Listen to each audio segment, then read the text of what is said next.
house is burning, but we're still sitting in the glow.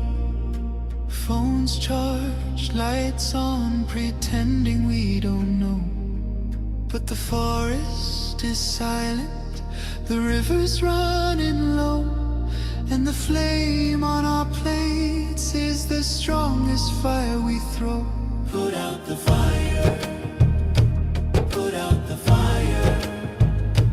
Echoes and rise, this is your hour. 7 boundaries broken, the earth pushed past the line. Climate, land, species, fresh water, chemicals, nutrients, oceans in decline. Not danger, disaster in real time. Put out the fire, ooh, put out the fire. Metafoodians rise, this is your power. And here in India, one truth stands the same. Milk is not just milk, dairy feeds the flame. Cows and methane, fields and forests turn to grain. Politics, culture, carbon, all wired to the same chain. Every cup of curd is heat in the air, every block of butter is a forest repair. It's not a small habit, it's a planetary affair. Put out the fire, put out the fire. Echoes and rise, this is our hour. Energy fixes half the hurt, Dr. Rao made that clear. But food fixes the other half, the half that's burning here. Change the plate, change the land, change the future's atmosphere. Put out the fire, put out the fire. Metafoodians unite, this is your choir. Every millet, every fruit, every sapseed, every bean is water on the wildfire of a world we've never seen. Every oil-free bite is a river turning clean. This is not perfection, it's direction. Not pressure, but protection. A week of choices can cool a generation. A company's courage can ignite a nation. Put out the fire, ooh, put out the fire. Echoes and rise, this is your hour. Metafoodians unite, Metafoodians ignite. Sharing love in the metazone, lighting the path to a cooler home. Put out the fire, ooh, put out the fire. Together we rise, together we inspire.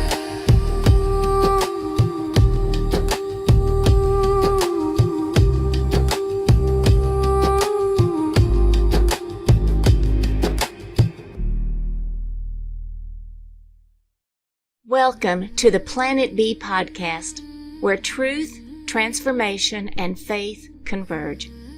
Join us as we flip the script on ecological despair, guided by Dr. Sailesh Rao's vision for a compassionate, rewilded vegan world.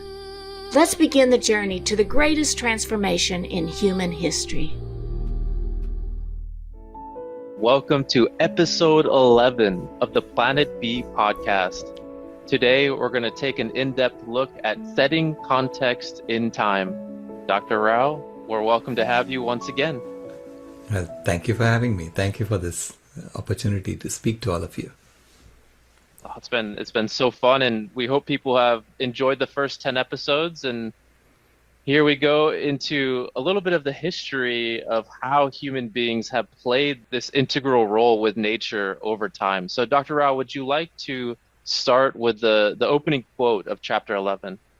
Yeah, it's a quote is from Father Thomas Berry, and he said, "The earth is not part of the human story. The human story is part of the earth's story." The problem is we have tried to tell the human story without telling the earth's story. And to tell the earth's story, you have to tell the sun's story. So it's like the sun is not part of the earth's story. The earth's story is part of the sun's story. We have been trying to tell stories backwards.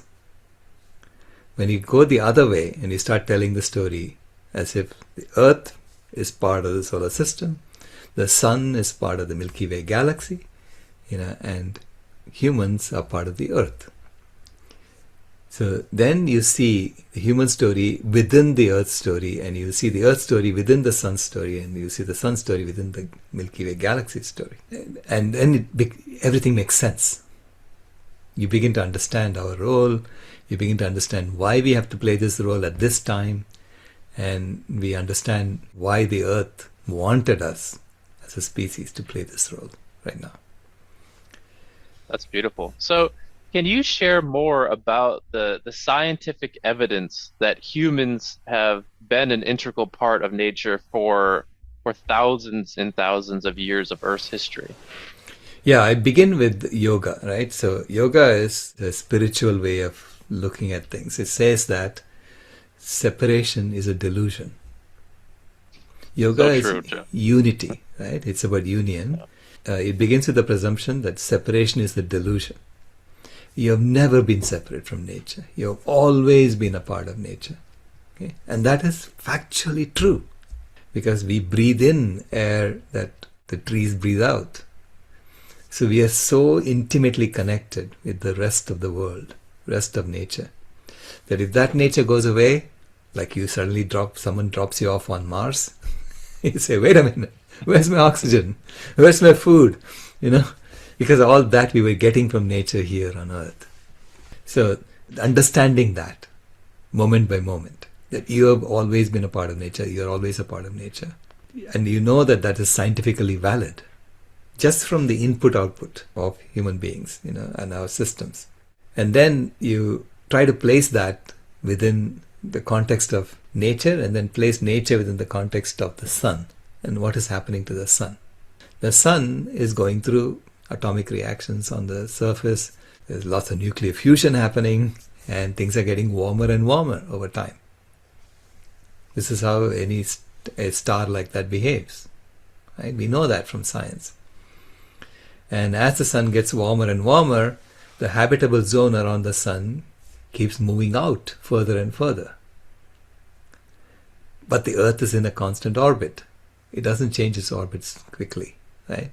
So which means the habitable zone is moving further and further out, and the Earth is getting closer and closer to the inner edge of the habitable zone. A habitable zone is a zone where liquid water is found on the surface of a planet. Mm-hmm. So there are models for saying, okay, where will the habitable zone be? And so these models are telling us that we are very, very close to the inner edge of the habitable zone around the sun. So which means that life is getting more and more complex. Life has to become more and more complex to adapt to the more and more stringent environmental conditions for life to thrive. And we are part of that complexity that life is calling for in order to maintain its well-being.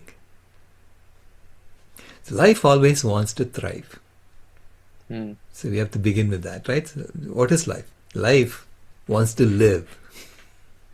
Yeah. Right? We are just part of this major nature that is life. As a part of that, we are creating that complexity to help nature thrive at the inner edge of the habitable zone around the sun. And that's what my research findings are telling me.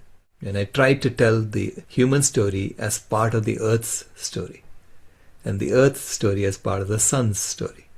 The sun is just one ordinary star among, billions of stars in our galaxy. And the sun is going around the black hole at the center of the Milky Way galaxy, goes around once every 280 million years. Wow. That's crazy. That's the sun's year. So as the Earth gets closer to the edge of the habitable zone, then essentially because we're closer to the sun, it would become warmer, just in general over Right. time. Right. And you would think it's going to get warmer. But the way this system operates, greenhouse gases are creating the blanket for life to thrive.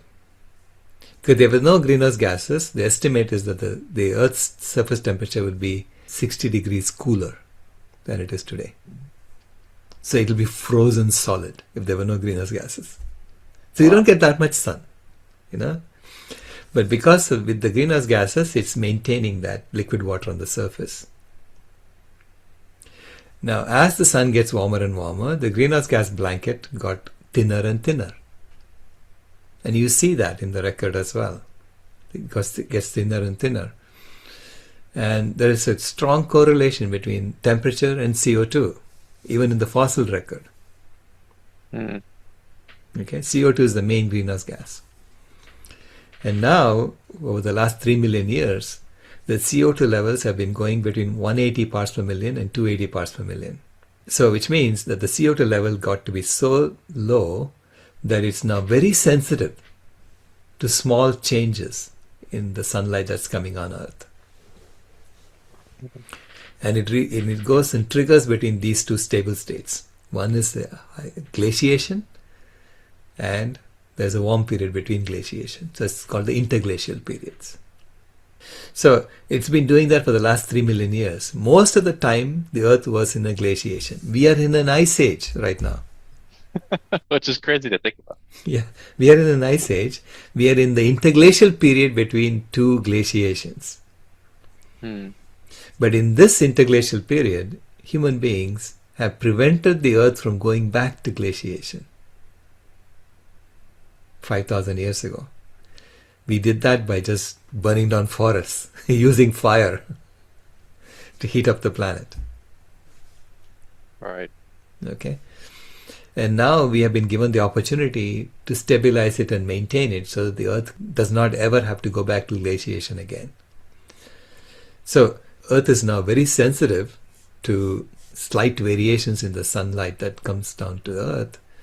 She's asking us as a species to actively maintain the temperature on Earth at this stable state. Okay? That's what we are understanding that we have to do. Right. And then the Earth will not go back to glaciation again, because glaciation, the CO2 levels are 180 parts per million, so in the atmosphere, which means that life does not thrive. Literally, life becomes confined to the equator.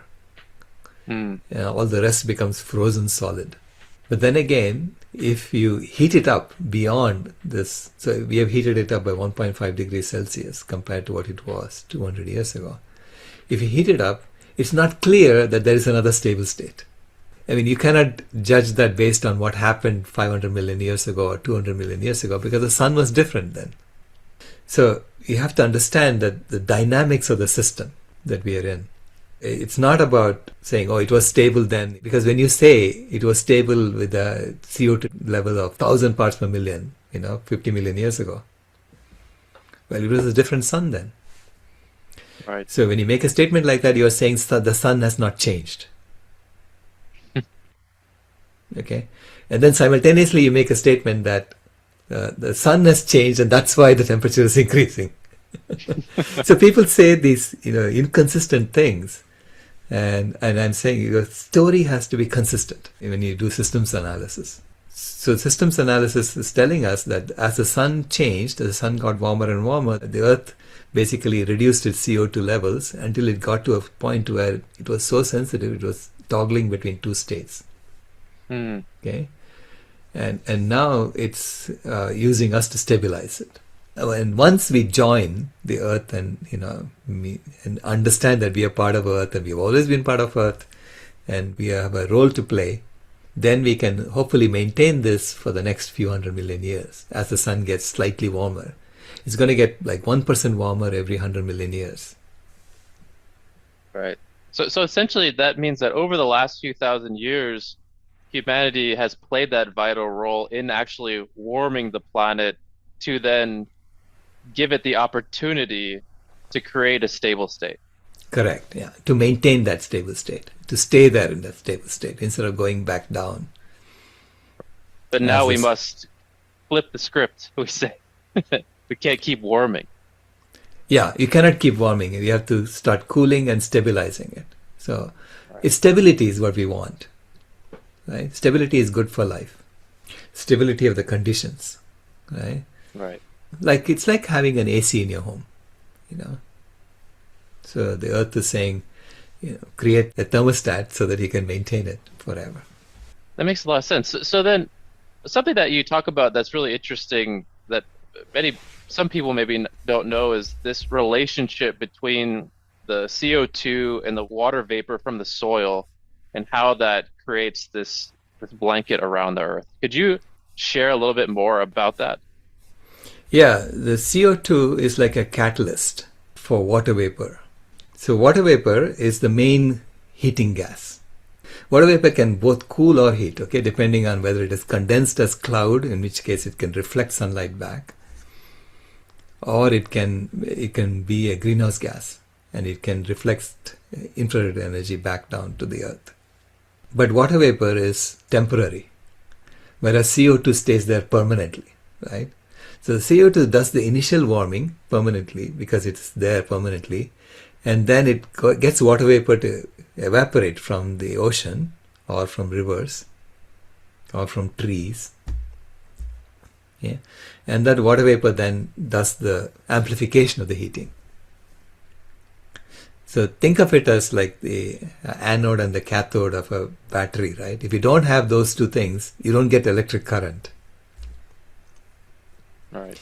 So if you say the electric current is caused by the fluid inside the battery, therefore I don't need these little things that are sticking in there, and you take it out, the battery doesn't work. Yeah. Right? You have to have that catalyst.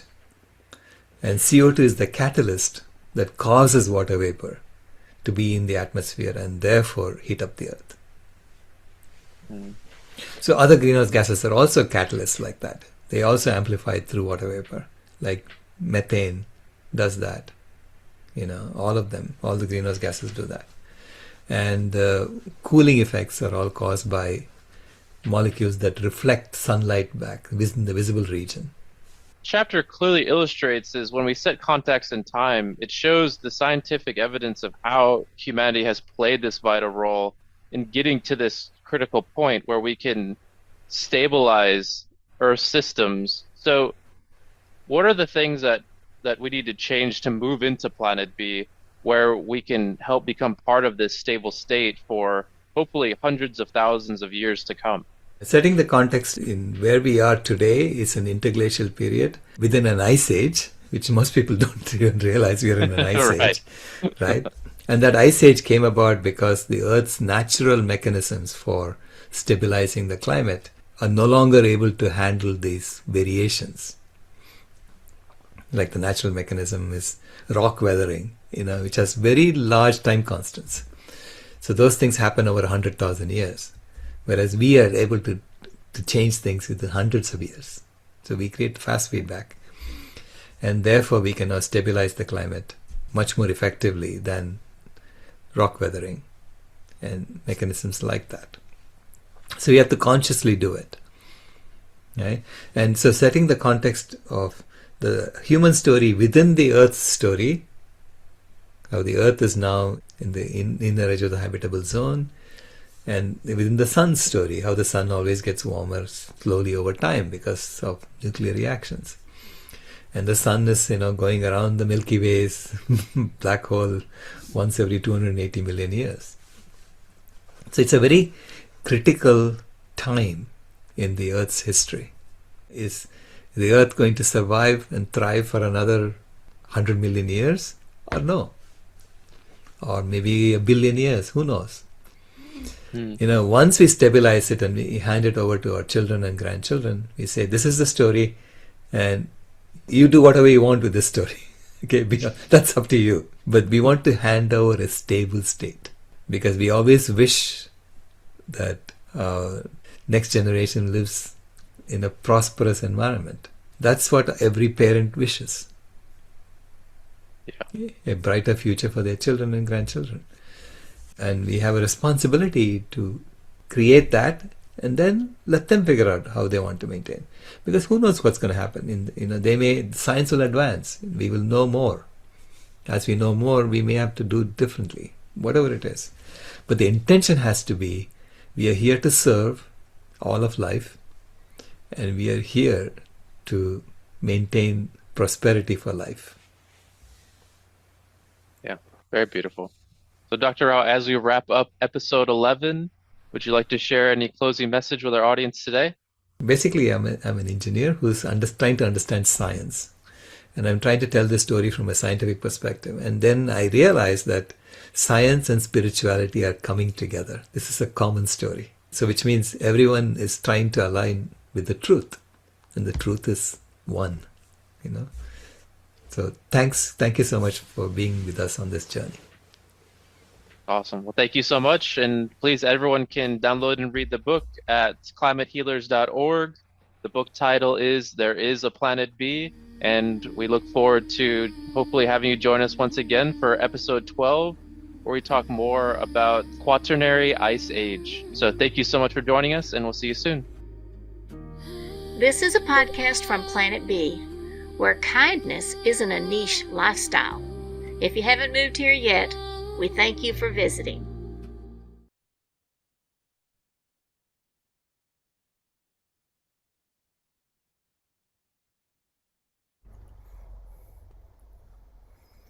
Well, that was relatively short. But, we have time for questions, and I'm here now to answer questions from the last 4 or 5 episodes, right, that I missed.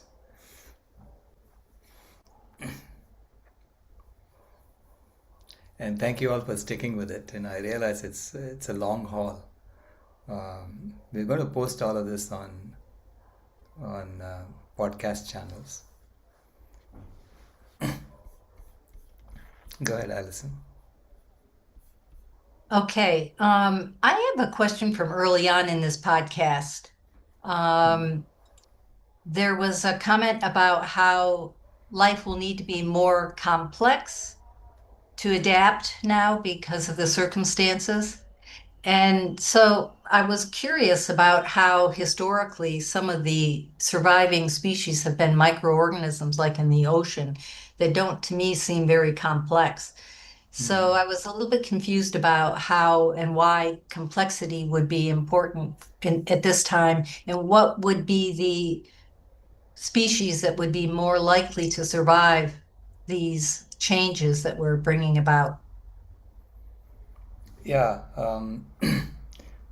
Sorry. Life has always increased in complexity in response to environmental circumstances getting harder and harder. So like initially there was just simple life, right? And then it became complex life, and then multicellular organisms. Multicellular organisms part of complexity of life.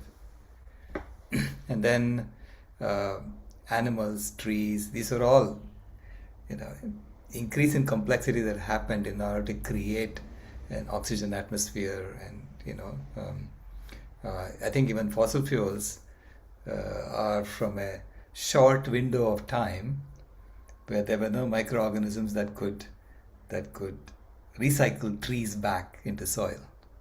So they became like coal and oil and so on. Right? Mm-hmm. This is why it's a one-time thing. You're not going to get more fossil fuels being created over time. Mm-hmm. Right? So similarly, this is the next level of complexity increase that I see happening as the environmental conditions get harsher. So the closer you get to the inner edge of the habitable zone, the harsher it becomes. Okay. Mm-hmm. Yes, so it's getting harsher. Mm-hmm. And so to overcome that and to still continue thriving, you need to increase the complexity. So that's the explanation I have at the moment. Yeah, okay. All right. Interesting. I'm going to invite Toby to join us. Is that okay? Sure. Toby? Yeah, another great episode. I've got a question about, if you look at the graph of the William Ruderman, and that was just on in that slide.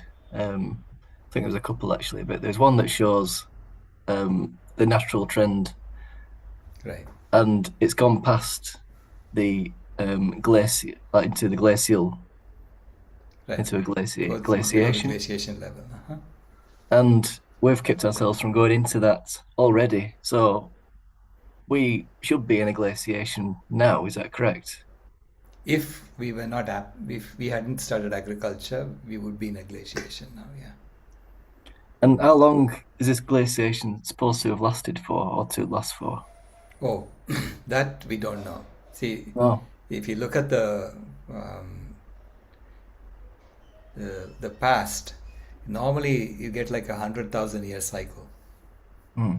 So, which means roughly 90,000 years of glaciation is what you would have experienced. wow. So if we keep like this CO2 level going up, then we're also cooling down as well because we're going into a glaciation. So does that No, keep? no. No. We have basically overwhelmed the natural variations. We have completely overwhelmed them. Because Jim Hansen was saying that it's roughly 1 watt per square meter that causes the natural cycles. And we've already added 3 watts per square meter of heating on the planet. So we have overwhelmed the natural variations. Is a glaciation not from the? Is it? Sorry if I get the word wrong. Milankovitch Milankovitch cycles. cycles, yes, correct. Yeah. Right. So in the peak of the glaciation, it would be the coldest, like halfway through. Correct. So gets colder and colder, and then like I don't know how long it takes till it gets to its coldest point, and we would be nowhere near there yet. Yeah, the variation in the sun's energy is roughly 1 watt per square meter, the one that comes down to the earth. And what happens is the earth wobbles, right? As the earth wobbles, you show slightly different amounts of land and water to the sun. So the amount of energy that the earth absorbs from the sun varies as the earth wobbles. And that wobbling is what causes this ice age, the glaciation to happen and the warming to happen. And that is roughly 1 watt per square meter is what initiates it. And then the CO2 amplifies it. Do you know what I mean? The CO2 amplifies it so that you get a 6 degrees Celsius or to 8 degrees Celsius change in temperature, which is what causes the glaciation. Right. CO2 amplifies it, and also albedo amplifies it, because as the snow doesn't melt, if the snow doesn't melt, it keeps reflecting sunlight back. So that's how it gets amplified again. I think it's really important to bring that topic into climate change, because you never really hear about it. Like you said, no one talks about an ice age that we're in. So it's just to wrap your head. We're in a great ice age, aren't we, at the same time? Right. It's a very unusual ice age compared to the previous ice ages that we have had, because it glows into glaciation, comes out, glows into glaciation, comes out. This is what's been doing for the last 3 million years. And to me, that's because it's highly sensitive. The Earth systems are highly sensitive at this inner edge. Fascinating. Thank you. Sure.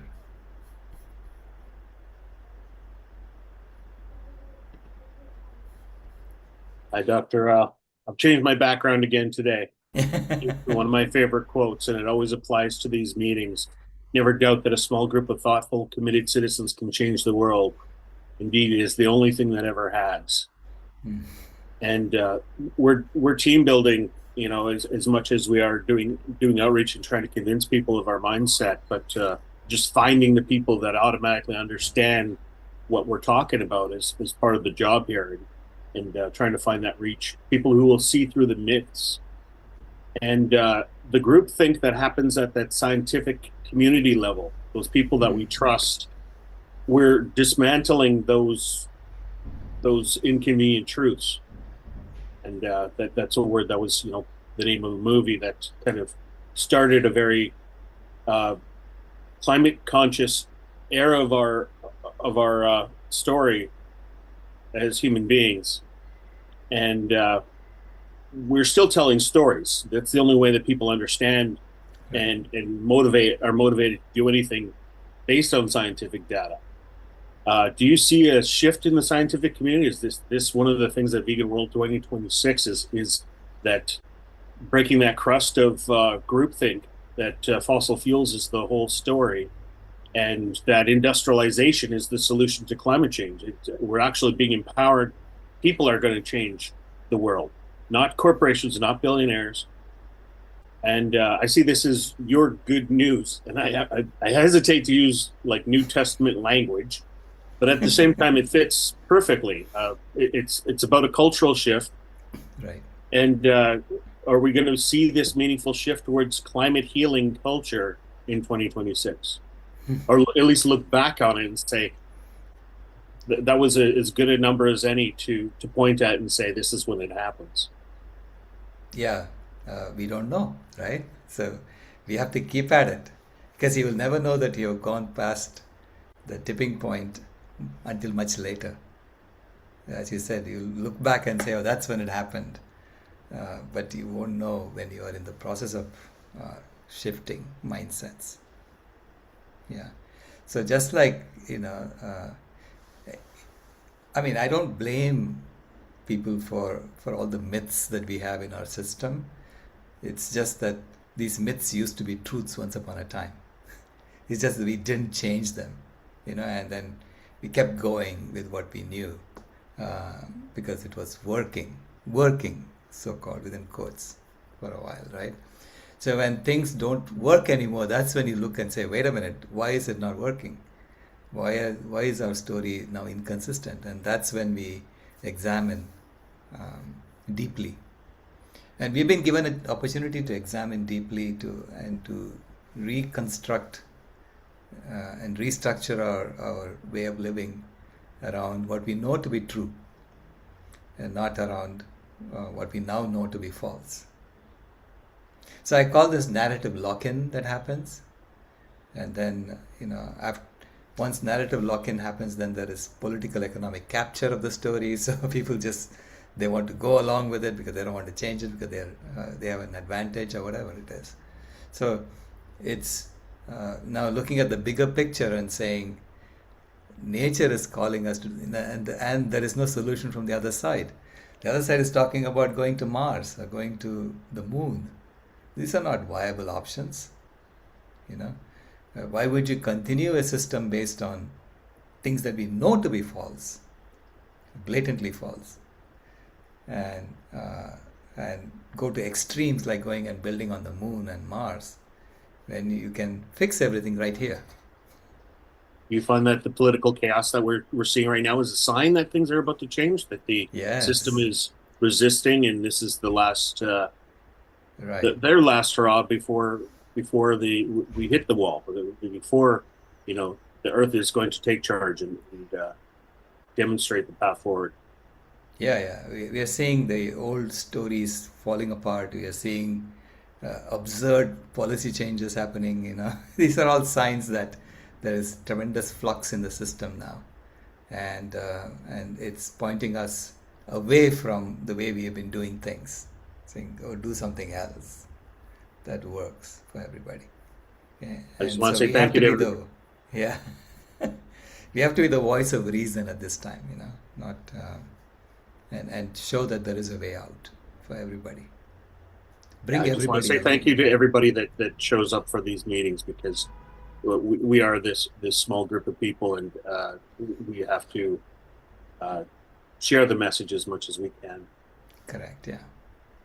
Yeah. Don't doubt that it's going to spread. It's just that it takes, for a while people are shocked. Oh my God, you're going that far away. And you're saying, yeah, we have to address the truth. The truth is the truth, whether we like it or not, and we have to align systems with the truth. And I think You that know, the small group is an important part of it, because I think we often get discouraged when everybody isn't believing. Why does nobody listen to us? Everybody has to listen to us. no, We yeah, have to build that small group, and correct. that And will. with the right intentions, right? So we begin with, everyone is involved. Everyone has to belong. It's not like, you don't belong. I'm because of whatever, whatever characteristics you have. No, everyone belongs. Everyone has to find their place in this. Well, thank you for this podcast series. My pleasure. We should watch it again and again and share it. Thank you. Thank you. Thank you, Ray. Please keep at it. Brahm, I know I'm treading on thin ice here because you know more about this than I do. No, definitely not. It's I would thank you very much, because we are learning so much. Actually, this last things which you said about the wobbling of the earth, Hmm. uh, is that, according to you, the explanation of the ice ages into the cycle? Correct. That's the Milankovitch explanations. That Because is the interesting. Earth doesn't have a perfect orbit.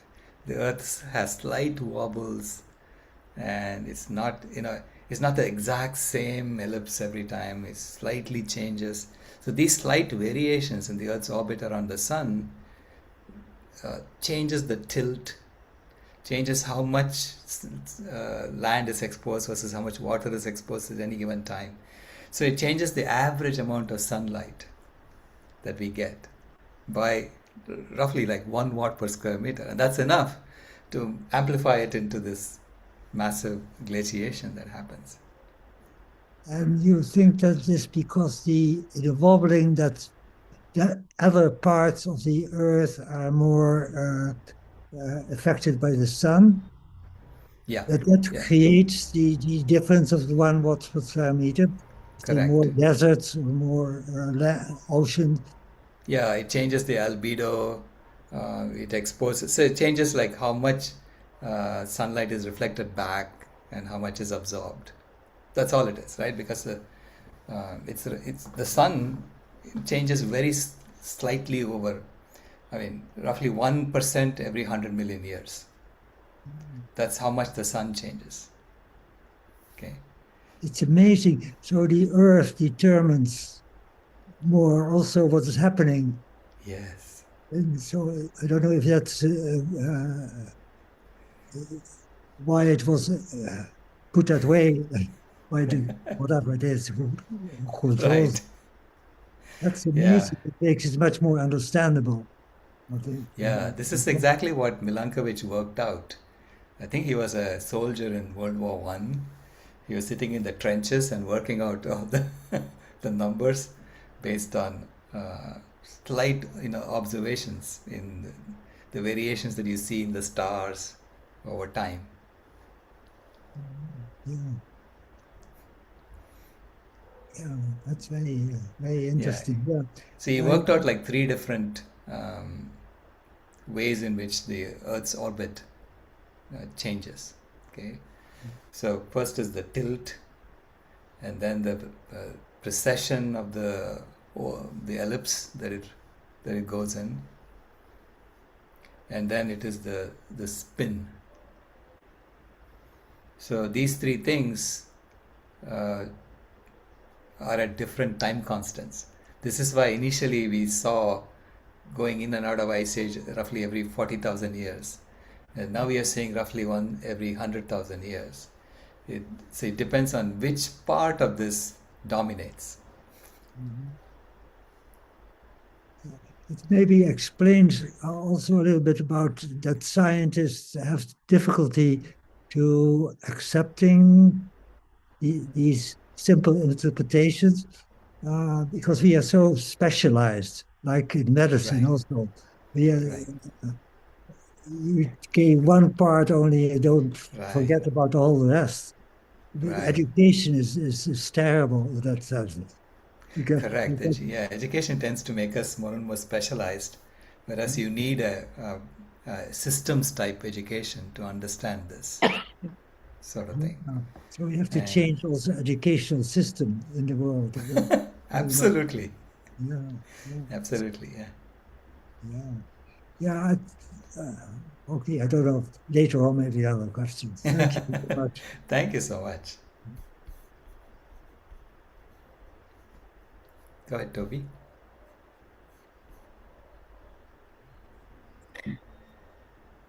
I would ask more about the glaciation thing, but I've got another question here about there's a report that came out a few weeks ago. I don't know if you've come across it or had time to read it, but it's the Global Tipping Points 2025 report by Tim Lenton. It got signed off by loads of different scientists around the world, saying that we've already hit lots of tipping points already. Obviously, we know that we've hit the coral reefs. Like, we know they're not going to really come back. They're not gone yet, but we know they're not really going to be able to come back. And then they're saying that think about the summer sea ice, which I don't know too much about, and the epoch. I've not read it myself, but I've heard podcasters talk about it. Right. From a systems engineering perspective, I hesitate to sign on to anything that says we've already passed the tipping point, because any nonlinear system, even if it is up the knee of the transition, if you rapidly bring the input back, you can pull it back. Okay, so it depends on how far gone it is. You may get hysteresis and then it comes back down, but it will definitely come back down if you're able to pull it back in time. Now, you don't know whether you've crossed it or not. This is a very hard thing to say. Okay, you don't know whether you've crossed it or not until you actually try pulling it back. Because no one can tell me that their model is 100% accurate. No model is 100% accurate. Because nature is so complex. Because I know when I've worked with plants doing horticulture and permaculture, and you can, prune a tree like 60% of it away, and it would help it. It wouldn't actually necessarily kill it at all. Right. Might even help it grow more. And same with like the human body, we can survive so many things. It's amazing how did you get away with that? It's amazing what we can actually get away with. Maybe hopefully it's the same thing with these tipping point ideas. And and I don't want to ever say we have gone past the point of no return when you haven't even tried. No. Okay. Once we start trying, and then we see that some of these nonlinear feedback loops are not responding correctly, then we can figure out why, and then we can figure out what we need to do to amplify that reversal. So it has to be a step-by-step process. But if you haven't even told people to go vegan, how the hell can you say I'm done? So it's like you're giving up on life, and I don't ever want to do that, right? Because life is incredibly resilient. In fact, I said I'm amazed every day I wake up and I'm still able to breathe. But still, that doesn't mean that I've said it's gone past the point of no return. I don't know. No. Thank you.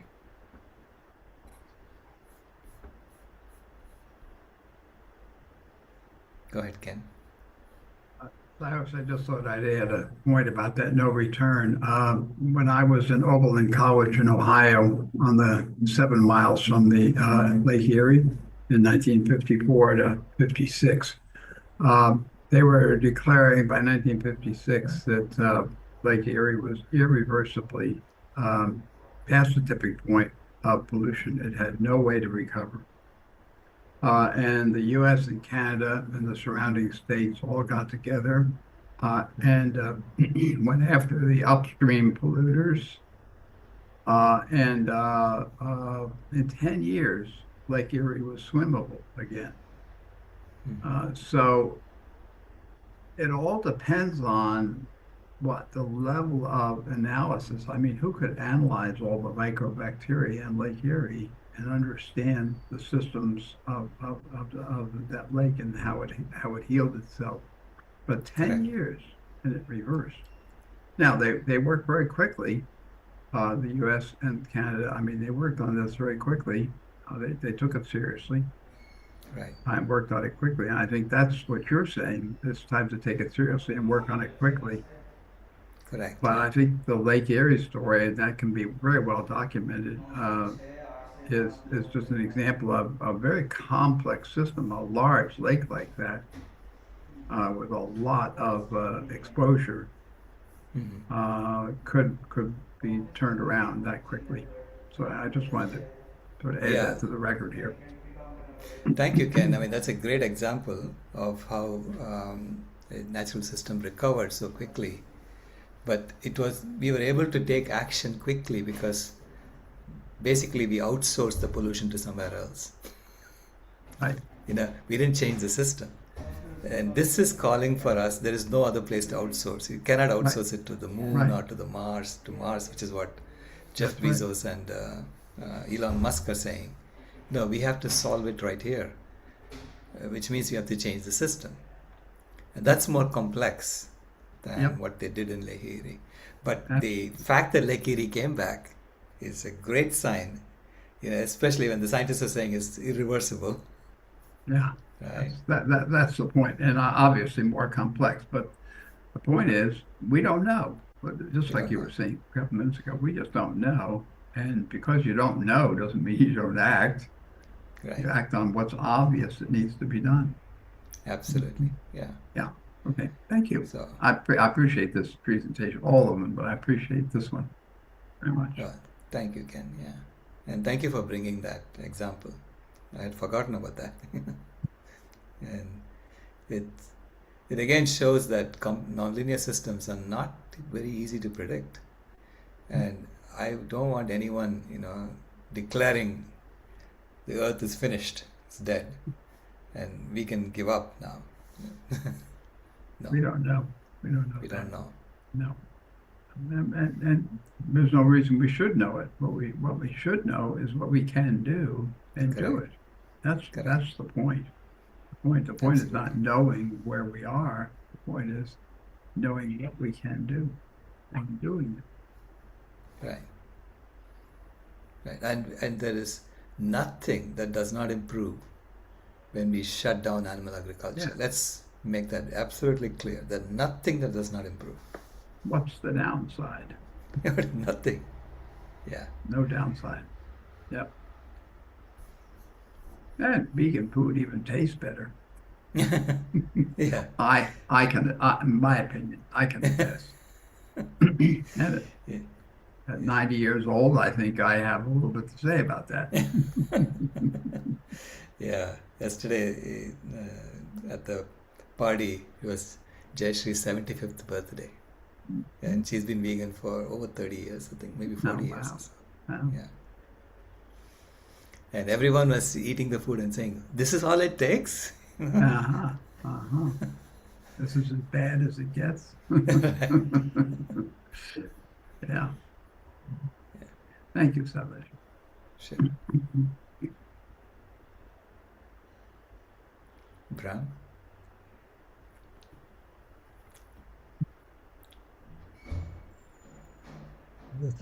Yeah, I have actually, Binik and I were discussing this morning, how can we get more people involved? And the idea came up that we need to address mainly the early adopters, like the young people, and maybe the people in the co-ops, and maybe the farmers. I don't know. I don't know if you have any ideas of what the best approach is to. I think the scientists is very difficult to change, but we should do our best. But it is slow Yeah. progress. But I think those are your peers, no? And they will hear you. Yeah. Whereas The farmers, you have to get a farmer to come and talk to them. Mm. Yeah. And ranchers, you have to get a rancher to come and talk to them. So this is why, people tend to listen to their own kind. And I think you have a strong voice in that community, in the scientific community, to tell them, I have seen this and now I think this is the way to go. Come and listen. Mm. Yeah. Because I'm an engineer, as an engineer, I try to understand what the scientists are saying, and I try to synthesize a solution that works, for the problem that we're trying to solve. That's my role. And I don't do pure science. But you understand it more. Correct. I try to understand pure science, yeah. And so scientists all, see me as someone who understands a bit of their thing and understands a bit of someone else's thing. They don't know how I'm putting it all together, and they think that it's harder for them to accept what I'm saying until some other scientist says, I've also seen it, and I think it makes sense. Yeah, but you are sort of, as you have found out yourself, that you are excluded at a certain point. If they think you are a little crazy with these ideas, then they say, okay, Right. forget about him. Right. So you have to continue on this. Yeah, I keep at it, and now I'm getting more and more traction in academia. So they were invited me to write a paper, an expert opinion paper on lifestyle medicine for the planet, which I'm writing now. Because I'm claiming that Planet B is really like lifestyle medicine for the planet. Fantastic. You're solving the problem at the root as opposed to patching it up with drugs, which is what we were doing before. Right? Thank you. Yeah. And it's an engineering problem, literally. It's human engineered systems that are in conflict with life support systems. And you're asking, can you create human engineered systems that are not in conflict? And I said, yes, I can. You just have to change the objective functions. And, these are the things I said in the Planet B paper. It's not that hard to do. But doing it is like doing lifestyle medicine for the planet. Because the planet was being diseased with human engineered systems being in conflict. But we need people actually who are constantly of working with people, like therapists, or to get them involved. Like Not only therapists, and I have to get my engineering community involved too. So this is why I'm so happy that a couple of my classmates are coming to my evening podcasts every day, because they are beginning to understand the enormity of what I'm saying. Our entire engineering curricula has to change. Just like Dr. Michael Clapper is going and telling medical doctors, medical colleges that they have to change their curriculum to teach doctors how to heal with lifestyle first, right? In the same way, we have to teach engineering colleges, tell engineering colleges, you're miseducating students. You're assuming that the earth has an infinite sink for waste. It is not true. The earth has a limit beyond which it cannot go. And we have already exceeded the limits. So which means you have to stop toxifying your processes. You have to detoxify all our processes, our engineering processes, which means you have to rethink everything. You have to rethink how you do everything. So now they're scared of me when I say that, because I go to my engineering institution, I told them, guys, you have to do over the whole thing, and they're like, what? I tell you have to go to the government, you have to change that, you have to go change everything, right? So the enormity of what we are asking for is, this is what's daunting for them, okay? But it has to be done. You cannot keep teaching students the same processes, the same 350,000 novel chemicals that you have created that are marinating the earth, and the earth is literally choking on it.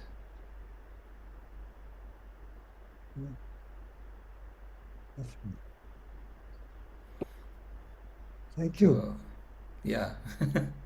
So my community, my engineering community is where I am trying to influence.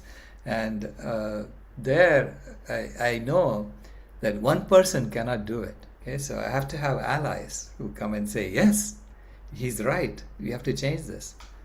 And yes, it's enormous, but we are all retired engineers. We can help you.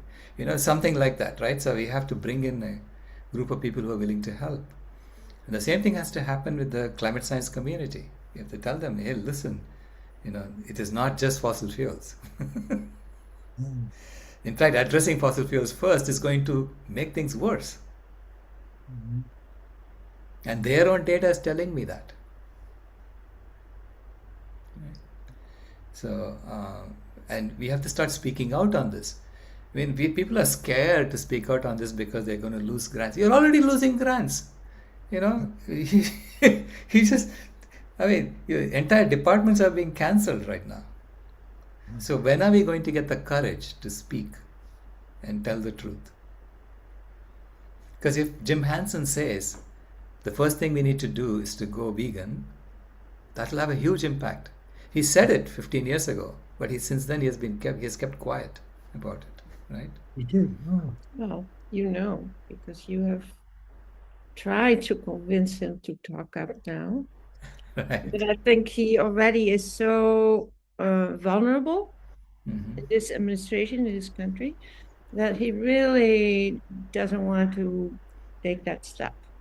Yeah, I know everybody's scared to make that step, you know, and I'm looking for the first person who has the courage to step up and do it, because that will start the whole, you know, turning of the system. I think there's an example of what is happening in the world. In a sense, you have maybe heard about Mohsen Madami, from Palestine. And he was at Columbia University and got put in jail. He's still there. But what he is doing, he's trying to get peace between Israel and the Palestine. I think his voice is getting so powerful that I think he may change things there in the Palestine-Israel war. If one person would be crucial. Right. No, we have to keep at it. We'll never give up. You know, that much I know. I'll never give up. Thank you. Yeah. But you know, I'm encouraging you to keep trying. It doesn't matter. If you say no, try again. You know, ultimately one day he'll say yes, or someone else will say yes. You know, like I know a scientist in Oxford who basically said, "We know what you're saying is true, but we cannot say it because we're going to lose our grants."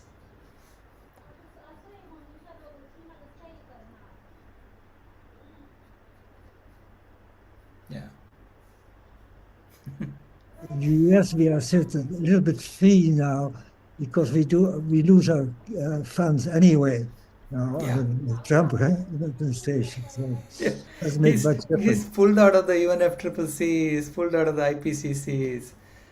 He's cutting funds for everything, and he's inverted the food pyramid. It's like he's deliberately making everybody sick. I mean, it's just, what else do you need to say this system is not functioning anymore? Yeah. So my next newsletter I'm writing is about the food pyramid. How here's one like this, here's one like this. You know, which one is correct? You choose.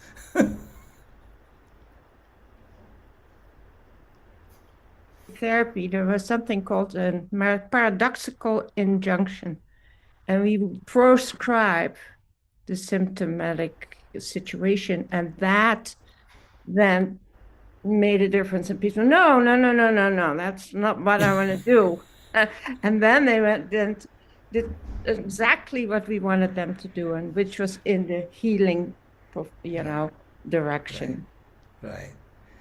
So in a way, that's what is happening now, is that America has gone so crazy. Everybody else is saying, what? This is not where we want to be. Right? Yeah. Yeah.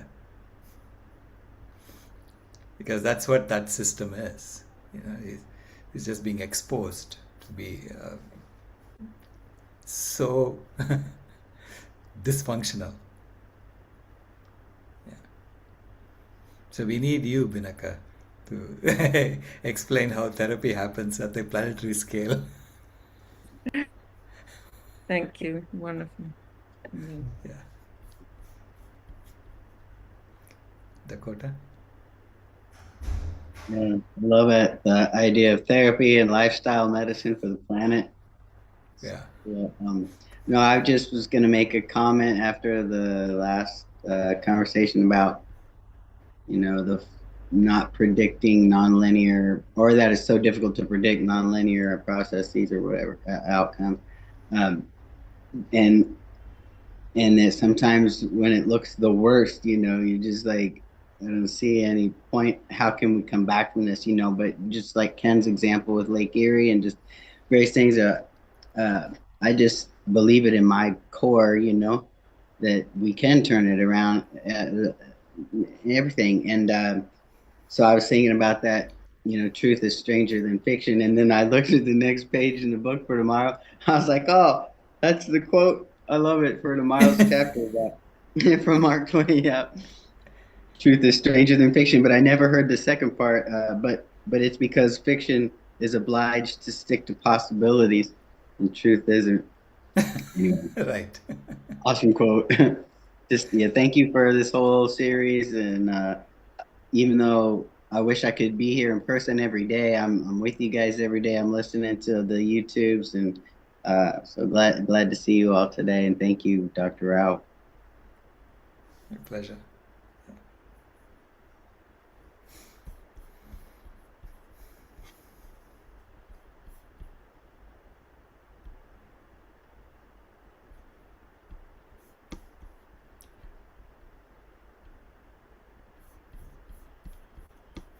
So, Sailesh, I put tomorrow's episode in the chat, and of course, this same episode will be replayed this evening at 9 p.m. Eastern Time. And then tomorrow at this same time, the next chapter, chapter 12 of there is a Planet B, is the Quaternary Ice Age. Is that how you pronounce it? Pronounce it for Yeah. me. Yeah, well, I pronounce it Quaternary Ice Age. Okay. I don't know how it's supposed to be pronounced. Mhm. Now I see Toby has raised his hand again. Would you like to take his question? Sure. Okay.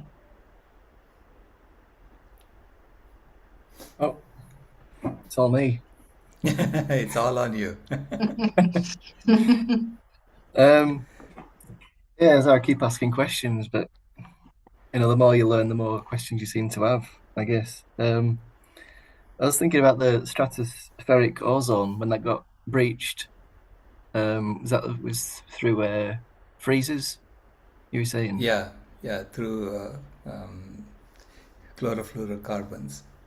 Right. And the reason that got fixed so quick was because it could make money and it could like boost the economy and stuff. And I feel like relating it to climate change and all the planetary boundaries that are being breached now, like these 7 that were breached already, it seems as though they realize they're not going to make any money off it. They'd actually have to lose money, and the whole system's going to collapse. All they're doing is just forgetting about it anymore. We're not going to talk about climate change. That doesn't work. We can't make money off that anymore. Right. So they're just trying to forget about it seems, and focus on just getting the last little bits they can. Yeah. The objective seems to be to maintain the system. Because they're maintaining their power structures and whatever in the system, as opposed to solving the problem. And I think we need to focus completely on solving the problem. Because there is no other stable state. There is no stable point, other than solving the problem and maintaining the temperature and becoming the thermostat species. There is nothing else that I see that works for all of us. Yeah. Okay, and so this is why it's really about solving all the problems simultaneously. You cannot just solve climate change only, and ignore the rest. Well, they focused on that, I thought, because they thought they could make money off it. Right. But now they're like, oh, that doesn't work because people like you and lots of people are now starting to talk about it, aren't they? Like, that doesn't work. That's not what it is. Right. So, like, oh, I mean, Right. I think, see, the way I see it is we have tried for 30 years to find a solution that would make money and that would solve all the problems, and we have failed. So it's over. There is no more fooling around in this. We have to solve it properly. If that requires us to relinquish the power structures and reorganize ourselves as a civilization, that's the way it has to happen. Right? And so we have to sort of focus squarely on the solution and how do you solve the problem, and not on personal gains and things like that. Because as soon as our intention becomes more about self-preservation, the whole thing will fall apart. So it has to be about, yeah. Sorry. So I begin with the assumption that I'm living in my bonus years. 23 years of my bonus years, I have nothing to lose. I'm going to give you everything I have.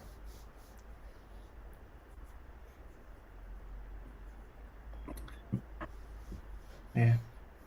Brilliant. Yeah. And you notice that a lot of people in climate healers are of that bent mind.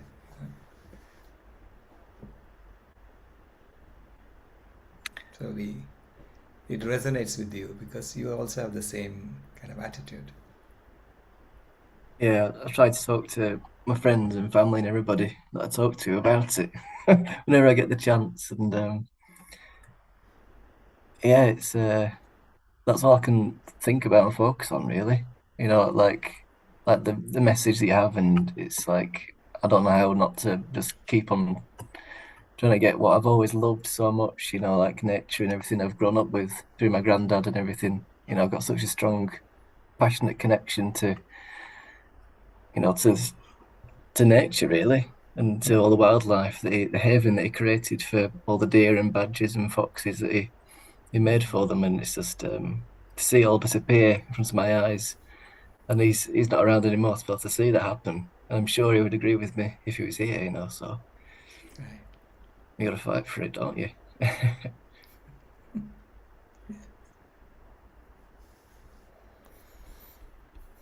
Thank you for these conversations. Yeah, thank you. Yeah, here. I'm with you guys. We got nothing to lose and everything to gain. Yeah. Yes, everything to gain. Mm-hmm.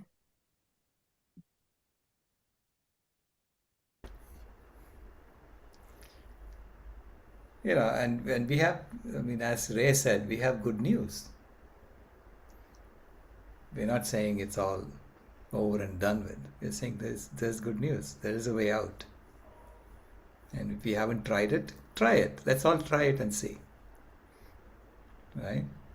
And this is what the paper You I'm writing inspired is me about, today to maybe look at getting back into healthcare, because after 30 years, I was so depressed with the system because it's all in Planet A, and all about disease management. But you're talking about how sometimes it takes a peer to get through to others on the level they understand each other on, where there's work history and experience and all that. And I thought, I was thinking about getting into lifestyle medicine. And then so you're talking about that today. So I'm like, yeah, I would probably feel happy about that because I could have these conversations about nutrition and veganism and climate and all these kinds of things in that arena, and get myself out of that Planet A funk, be happy in Planet B, and feel a little more productive maybe. But anyway, always inspiring. I love you guys. Thank you, Dakota. And your big good news is there's no downside. That's the big news. I mean, that is the very good news. Yeah. Better health, Yeah. better lifestyle, better Yeah. planet, Right. different quality But, of a friendship. few people are scared because they see a downside to their billions or whatever, right? So they're all, But they're yeah, slaves. They're slaves to the billions. correct. Just like every other job slave, they're slaves to the billions also. Right. But I There's a see that path even of, among my peers, right? You see the fear yeah. and saying, "Oh, I don't want to touch that. I don't want to go there." I'm saying, guys, you have to change the entire education system. No, I don't want to go there. You may not want to go there, but you have to go there. I You know when cannot I keep, was working. yeah, I know when I was working in industry, my my education level was requiring a whole new start, a whole new push. A lot of these scientists are in that same situation. Uh, they need to grow. They need to grow to stay where they are. Challenge. Yeah, right. challenge.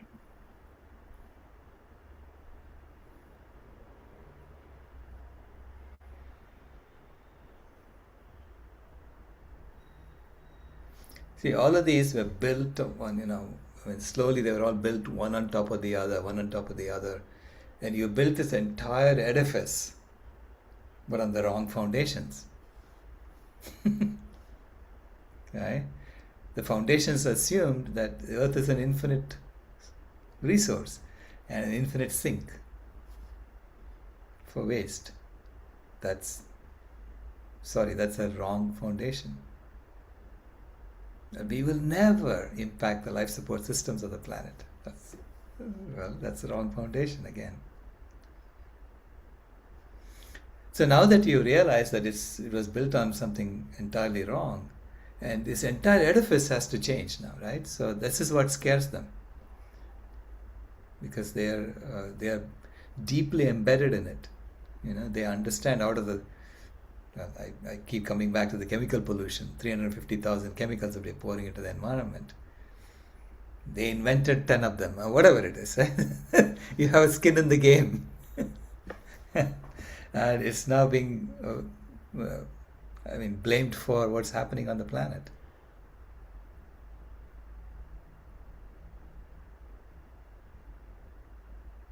They were co-creators of that in one Right. way or another. Yeah. Right. I mean, I tell them, hey, join the club. I was working on making the internet faster. You think I don't have regrets on that? I do. Now I'm saying, how do we recover from this? How do you reverse this? And how do we even, how do we deploy what we already know? This is what I'm saying is systems engineering 101.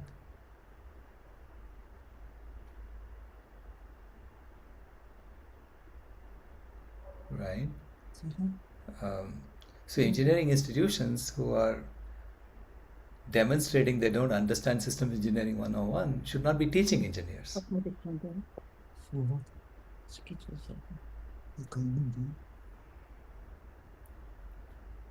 Can I say something? Sure. So I've been a very long time supporter of the food revolution, and they never ask a penny for whatever they put out as far as information and all of that. And they have been continuing to grow. The Robinsons in a row and his son. So I look at that as, okay, well, the bottom line is visible here in that kind of a phenomenon. Because people also want to be healthy personally. So it's personally very doable. And they give out recipes constantly, and it's all for free. They never ask for a penny of that. I don't know where the money's Right. coming from. Yeah. But I see that as a sign that it's growing. And we need to have kind of looked at this, that, and everything in order to keep up our good, positive, Right. positive framework. Yeah. Yeah. If you were to apply that model to what I'm talking about, we have to redesign the curriculum. We have to redesign processes and give it away for free. Mm. So here is a way to do it without using toxins. Yeah. Yeah. And then see if someone would adopt it, right? So and that's probably what I need to go and recruit my fellow engineers to come and do for me. You are expert in your field. Figure out how to minimize. How would you address these problems? Yeah. Yeah. Thanks.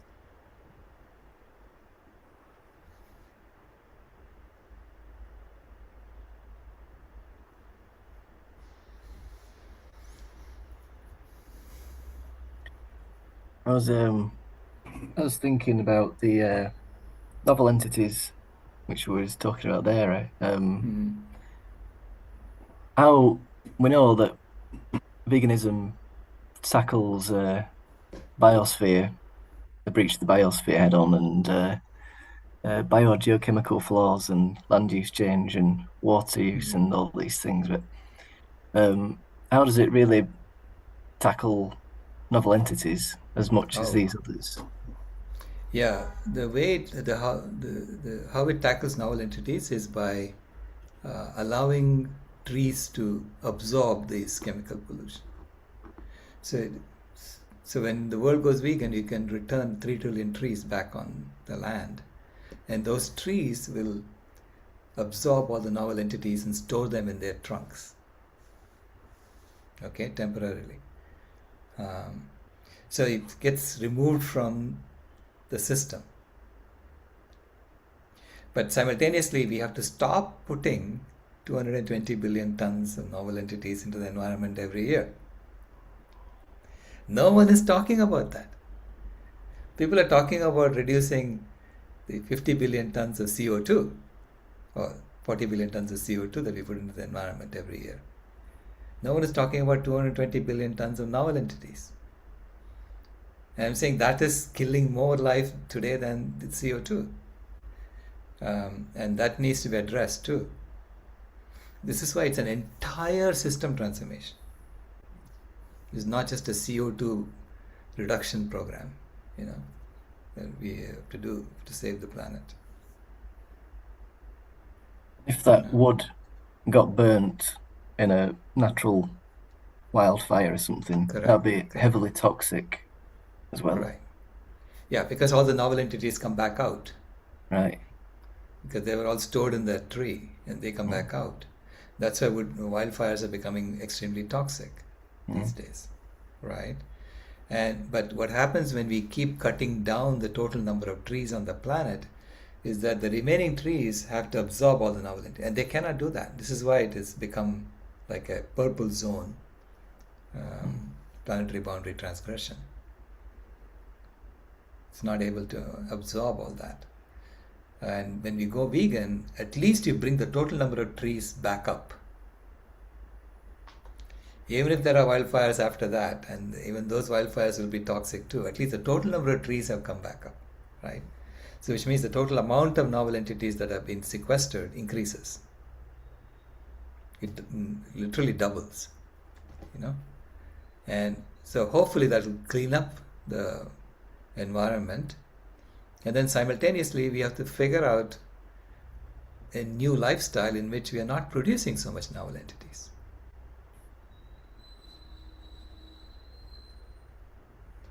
Correct? Got a lot to work on. Yeah, we have a lot to work on. Yeah. But it's a way out. So it also addresses that planetary boundary transgression. Great, thank you. Yeah, it's kind of like if you got heart disease, you're going to stop eating the animal fat and the oil and quit Right. clogging your arteries, which would help as you're doing some cleansing. So let's get some more trees and then stop producing these chemicals in the billions of tons Right. that's, Yeah. choking us out. Right. Yeah. Yeah, I Literally, love the it. Earth is being fed all these novel entities, and she's saying, "I don't want any more." She's choking on it already. Yeah. I love your take on it as lifestyle medicine for the planet. This is awesome. Yeah, I mean, I hope it resonates with you, right? Oh, yeah. I'm Yes. looking for an analogy Yeah. that resonates with people. Yeah, it does. It makes so much sense. Yeah. Especially as sick as we are in America anyway. I mean, it's like all over of course, anywhere that's westernizing or whatever is getting just as sick and crazy as Americans with all the heart disease, diabetes, and cancer. I think that people would relate to that message, you know? Right. Yeah. Yeah. Yeah. And it's from an engineer's point of view. I mean, from an engineering perspective, it's lifestyle medicine for the planet, or it's Yeah. lifestyle engineering for the planet. Yeah. So, Sailesh, now that you're talking about novel entities, you bring me back to a previous chapter, which we covered, I think, when you were traveling, where you discussed the source of some of these novel entities. And one of them that you highlighted was the bleaching of trees, the bleaching of wood to produce paper, Correct. white paper, I should say, yes. Yes. Uh-huh. And so, because we do use so much white paper between toilet paper, paper towel, and paper for printing, Right. I don't know, maybe there are even other sources that I'm not thinking of, uh, but anyway, I wanted to ask, is the bleaching of wood to make paper really the biggest source of novel entities in It's your a it's a experience? major source. I don't know if it is the biggest source. It's a major source. Think of all the paper that we are producing every year. And again, we have to cut down on that. Okay? Yeah. These days, you can read the PDF for free. You really don't need to use paper, and we don't even need. We can use water bidets instead of toilet paper, right? Mm-hmm. And we can use cloth towels instead of paper towels and Yes. wash them. So we have to figure out processes that minimize these novel entities, and so that we are not constantly asking the earth to process 30 elephants worth per person per year. Right. There's And absolutely no need for that. Yeah. and when you discussed it in this previous chapter, you talked about how the byproduct of bleaching wood to make paper is dioxins, I think you said, Right. and Yeah. that is a cancerous byproduct. It's a novel entity and it's a byproduct.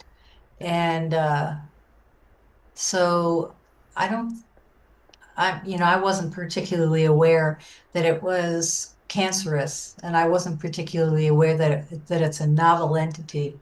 I knew that those products were not good for the environment, but I didn't really understand why. So, Yeah. Yeah. yeah. So it's any chlorine reacting with a hydrocarbon releases dioxins. There are hundreds of dioxins. A lot of them are carcinogens. I don't know if all of them are carcinogens. There are hundreds of them. Dioxins are a class of compounds which are hydrocarbons plus chlorine in them, right? And the main source of dioxins today in the environment is the bleaching of wood pulp, Yeah. because we have fixated in our minds that white is better than brown. And I'm saying, let's forget about that and if we really need to let's use brown paper, Yeah. Yeah, and there are companies that you can order. I used to order online. I can't remember the name of the company, but I could search it. Where all the toilet paper, Kleenex, paper towels, all of it is non-bleach. It's not bleached, and it's tan in color or brown. Yeah, it's like eco-friendly, paper products. Right. Right. Yeah. So we have to put a moratorium on, or figure out how to make all of our processes as non-toxic as possible. Because the original assumption that the earth is an infinite sink for waste is no longer valid.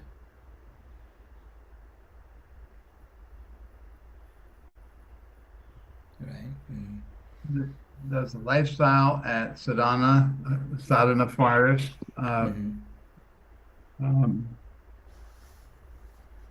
accommodate that change? Yeah. Sadhana Forest, they don't use toilet paper at all. At least not officially. People bring rolls of toilet paper from outside and they use it, but it becomes part of the compost. Yeah. Right? Yeah. Normally you don't need to use toilet paper. You just wash your rear end, with water. So it's like a bidet system. Interesting. Yeah, and then they also minimize the use of water in Southern Forest. So even tap water, when you turn on the tap, you waste a lot of the water. So they have a little container with a hole at the bottom. So you put the water in it, how much water you think you need, and then it drips it out slowly for you to use it properly.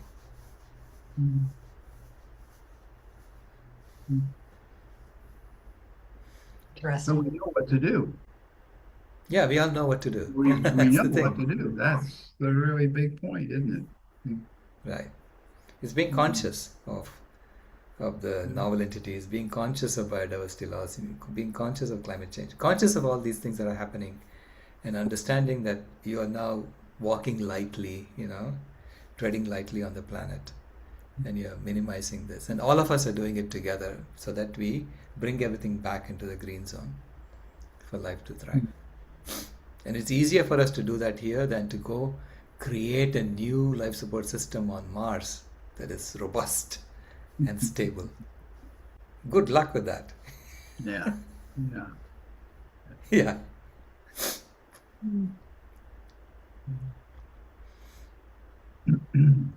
Thanks for explaining that because, like I said, that was one of the chapters that we previewed without you being here. So, yeah. Oh, okay, sure. Yeah, when I found that out, it's like,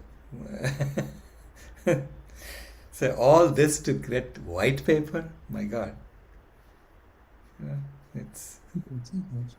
Yeah, I don't know if it fits in this today's section, but I was thinking about just a bit of a gruesome subject, but it's about what people do with their body when they die. So my brother-in-law, who was a Sikh and lives in India, he died 2 years ago, and we were present at his funeral situation, which meant that he was in the street and with a lot of wood, and they stoked the fire and they brought in his body, and then he was cremated in this, or whatever it's called, burnt in all of this wood, which I don't think is very good. So Brahm and I have we're part of a system here that it has a wood. They got 45 acres of forest, and it's a forest cemetery. And you pay a certain amount of money, but they bring the body and they bury it in the earth so that the forest can then absorb the body and it becomes one, and it's sort of useful that way. It's very interesting. It's an hour away from us, so it's doable. And it's another aspect of how we can sort of make a difference in many different ways. So wanted to sort of share that. Yeah. Well, thank you. Yeah, thank you.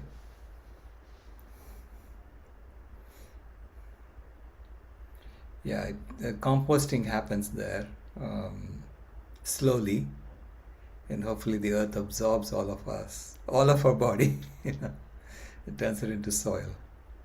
Yeah.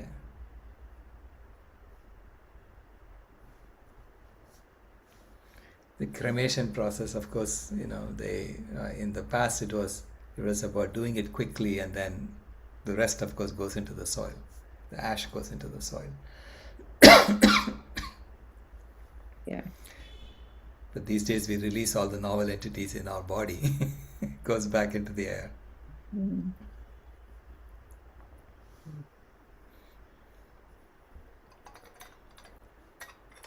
This was in Dehradun. Dehradun, okay. Yeah. I heard from if you know of Alice Cooper, the music artist, but he said that when your bodies get buried these days, they take a lot longer to break down because we're full of preservatives. I don't know if that's true. It probably is. And my grandparents got buried in the land that they rewilded, which was a nice thing. But hopefully it stays that way, because no one wants to, cut some woodland down and find some bodies there. But, it's also, it's also about how we lived, right? So how much preservatives do we have in our body? Depends on how we lived too. As thinking, there's only so far you can go with educating people about veganism and planetary boundaries and our environment and all these things. And you ask them, to watch a documentary, to go off and learn more themselves. And it seems as though they understand, agree completely with what you say when you're there in person. But you ask them, how did you go and watch that documentary? And most people I've talked to have always said no, I'll do it one day though, but they never seem to even bother to. They'll listen and talk to you about things, but they don't go off and do their own work. And I guess maybe I'm trying to link to what Ray and I were talking about before. Was just about maybe you can learn so much, but there's some kind of wisdom that you can't learn, or maybe there's something that nature makes us do without even really realizing. We kind of act a certain way, maybe that's natural to us, and you can't really learn how to do it.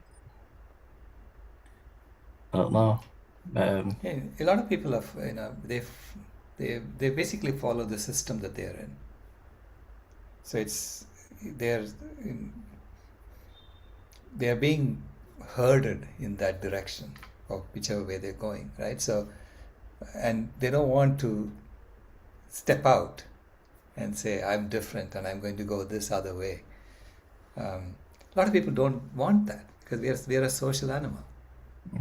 It's difficult to step out and say, I'm all by myself and I'm going to go this way, and I want the rest of you to come along with me, which is what we are doing, right?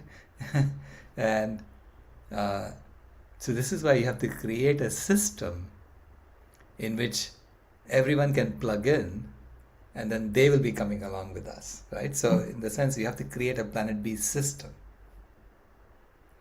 That includes everything. A food system that's all about health, a healthcare system that's all about maintaining health, all the engineering processes that minimize toxin usage and they're non-toxic.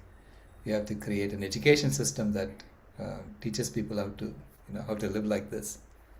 And we have to create a currency system that makes everyone feel like they belong, that they feel secure. Right? And I'm sure you're going to talk about Himsa coin and all that later on, which should be quite interesting. That'll come later. Yeah, we're going to talk about that. So this way, I have to build an entire, scaffolding around Planet B, and so that everyone knows that it's not just ideas. There are concrete things you can do to implement these ideas.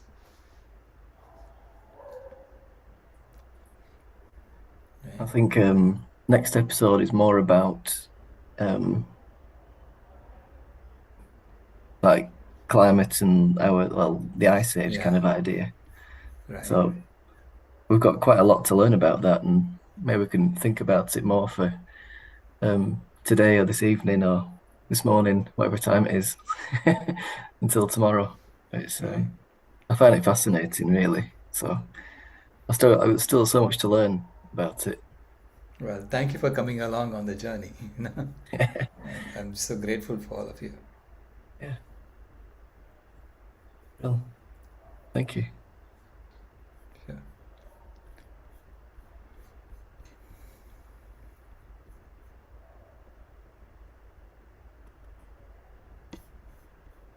There are no more Thank you. questions. Thank you. Thank you.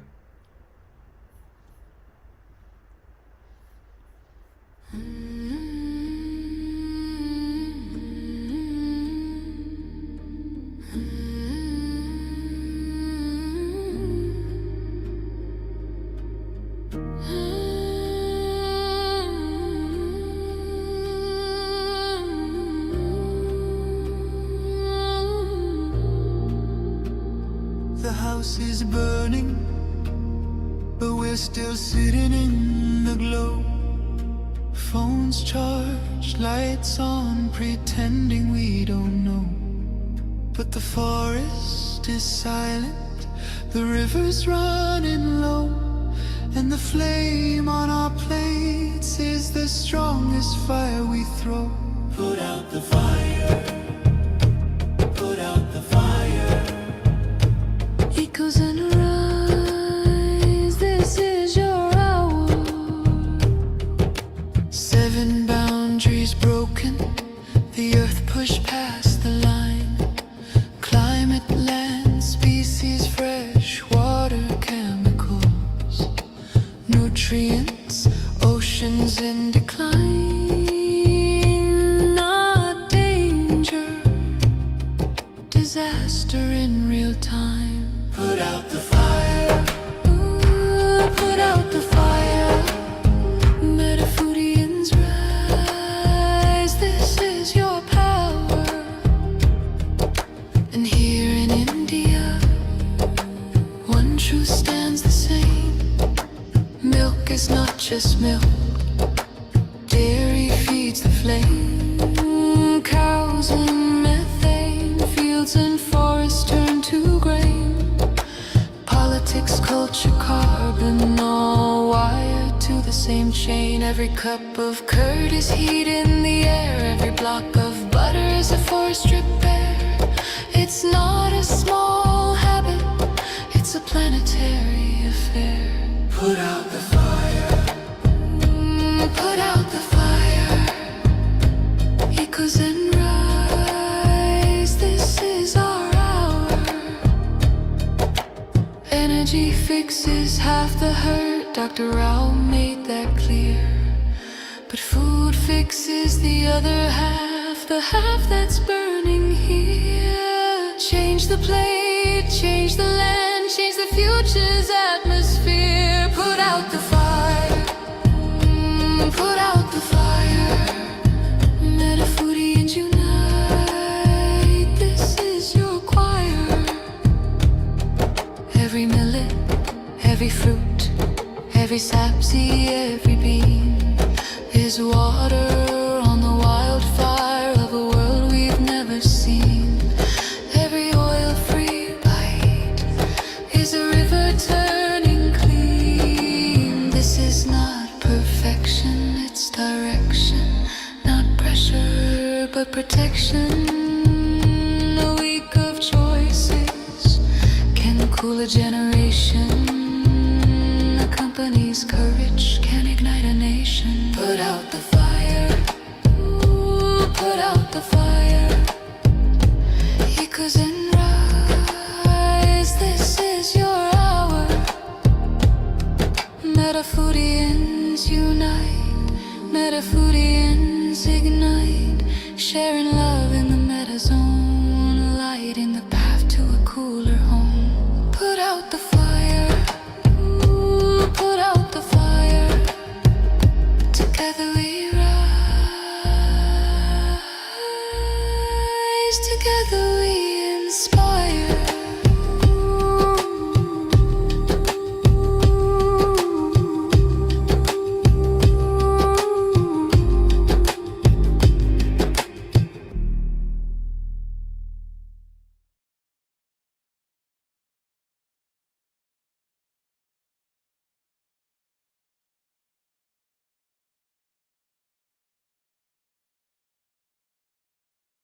your day.